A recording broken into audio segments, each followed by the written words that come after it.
What's up, guys? Welcome back to Newswave. So we've been talking about some of the milestones that Pokemon Scarlet and Violet have reached, specifically on the sales side. Well, it does appear that the backlash got to a point where these titles have reached a whole other milestone, one that I don't think they were excited to accomplish. We'll go over that here today. Also, we are going to be talking about a couple of big updates, seemingly heading towards some of the Game of the Year nominations that almost look like they're setting up for a big reveal on Thursday. And we'll also be talking about Nintendo and their strategy when it comes to mobile games, as it appears it's kind of shifted a bit behind the scenes. Guys, if you enjoy these videos, make sure you hit that like button, helps out a ton. And if you're new here to the SpawnWave channel, make sure you subscribe down below. And we're gonna start today with Final Fantasy VII Crisis Core Reunion. It is out next week on Tuesday, and I'm really looking forward to this one. Reviews did go live yesterday. We can see these posted up over on Metacritic. Currently sitting at a score of 77. That's on 47 critic reviews. If we look at the split, 36 positive, 10 mixed, 1 negative. And looking through some of the reviews, it certainly depends on what you were expecting to get out of this, as it doesn't appear that Square did too much work in terms of the content in the game from the original PSP release. Like, the script is apparently one-to-one, the exact same. Obviously, there was a lot of work put into the visuals and audio side of things. Certainly more work than I was expecting Square to do when I first started hearing about this Final Fantasy VII Crisis Core remaster. Some were looking at this more as almost a remake. But one thing that is pointed out by all these reviews is if you want the most backstory possible going into the next Final Fantasy VII remake game, you want to play this because it tells you all about Zack and his journey to get to Final Fantasy VII. This is seriously a prequel directly to that game, although things have obviously changed quite a bit with the most recent Final Fantasy VII remake title. So if you played through that, you know you probably want to check out Crisis Core to learn more about Zack. It's not a full-price game, and I'll be checking this one out myself, and I'm sure talking about it on the podcast over the weekend. Also, it does appear that GTA Trilogy, the definitive edition, will be making the jump to Steam and Epic Game Store. I know you're thinking, I thought those were already on there. Well, no, technically they released on the Rockstar Games launcher as like an exclusive thing, and I guess it's timed, as we can see this posted up on Twitter. This from Ben, who says, Rockstar Games are preparing to release Grand Theft Auto The Trilogy, the definitive edition, on the Epic Game Store and Steam in a new update to the Rockstar Games launcher. This is something that's been followed for months now, I think, as they have been updating this here and there to prepare for this Steam and Epic Games Store launch.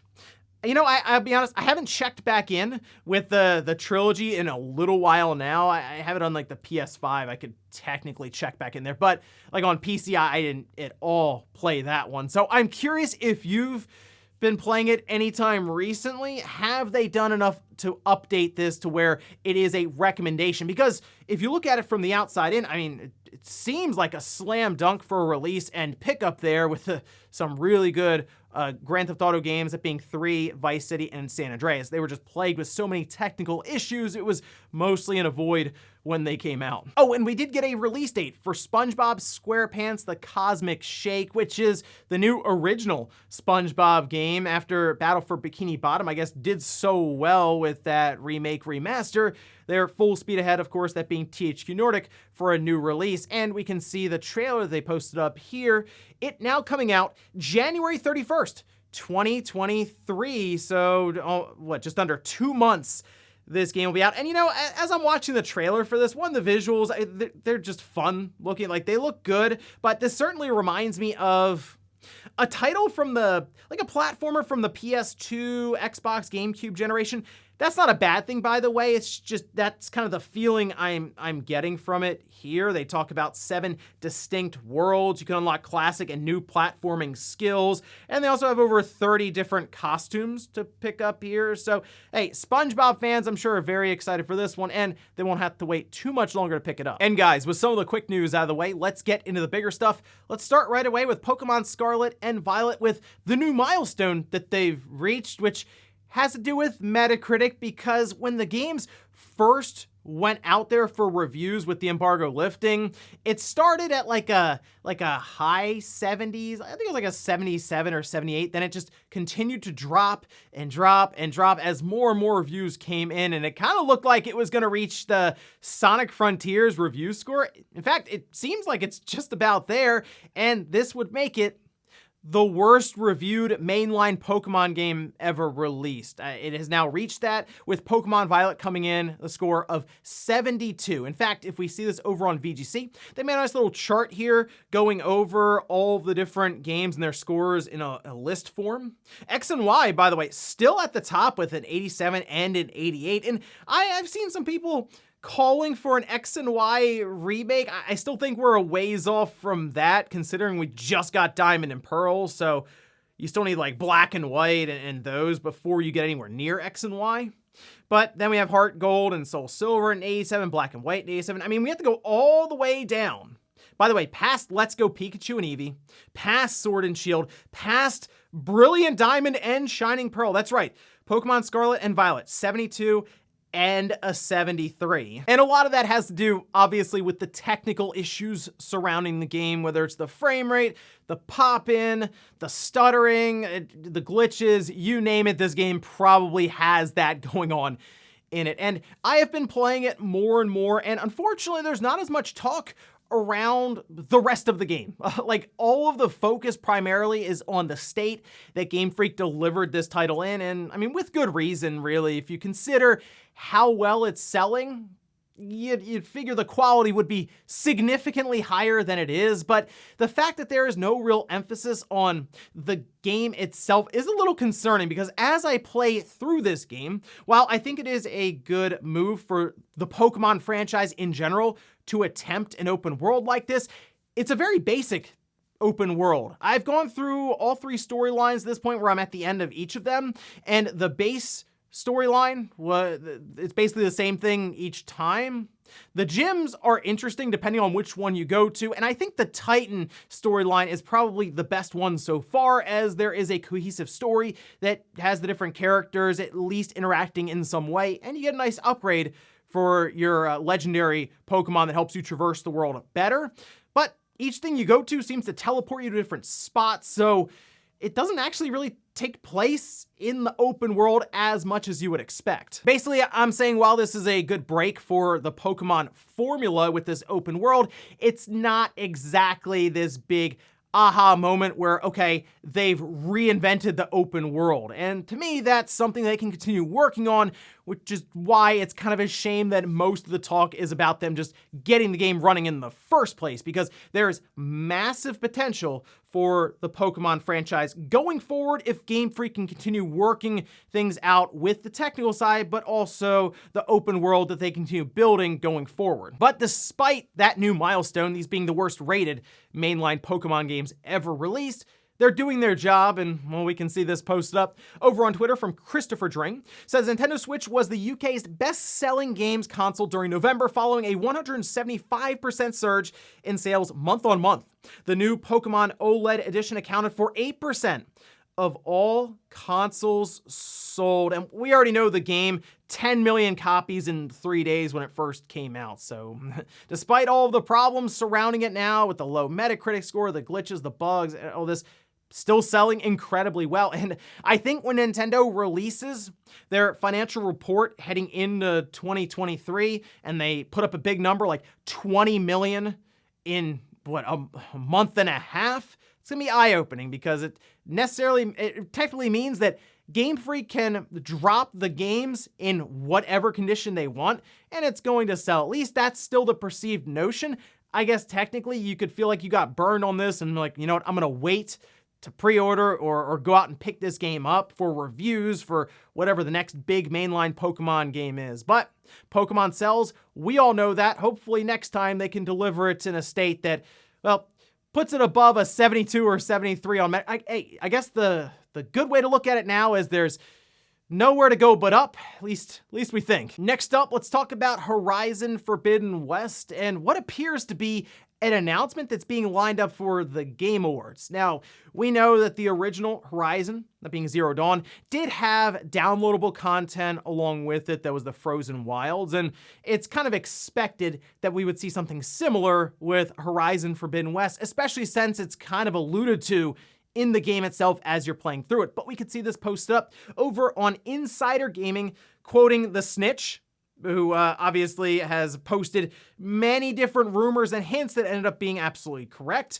In this case, though, we can see a West Coast shot with a little cone and sort of the line there. This appears to be referencing Horizon Forbidden West Burning Shores downloadable content, and Insider Gaming kind of breaking this down a bit more, saying that the Burning Shores is mentioned by name a couple of times throughout Horizon Forbidden West. It's referred to in Gildan's diary as being south of the spine break and was referenced by Bryn as being the place of flames and brine. Going on to say Insider Gaming understands that the new Horizon Forbidden West DLC Burning Shores will release in April 2023, which I think at this point lines it up for an announcement at the Game Awards tomorrow. And considering Horizon Forbidden West is up as a Game of the Year nominee, seems like pretty good advertising. Like, look how good our game is. It's up Game of the Year. It's sold really well, by the way. Part of that, yes, it was bundled with the PS5, but the fact that so many people have picked this game up,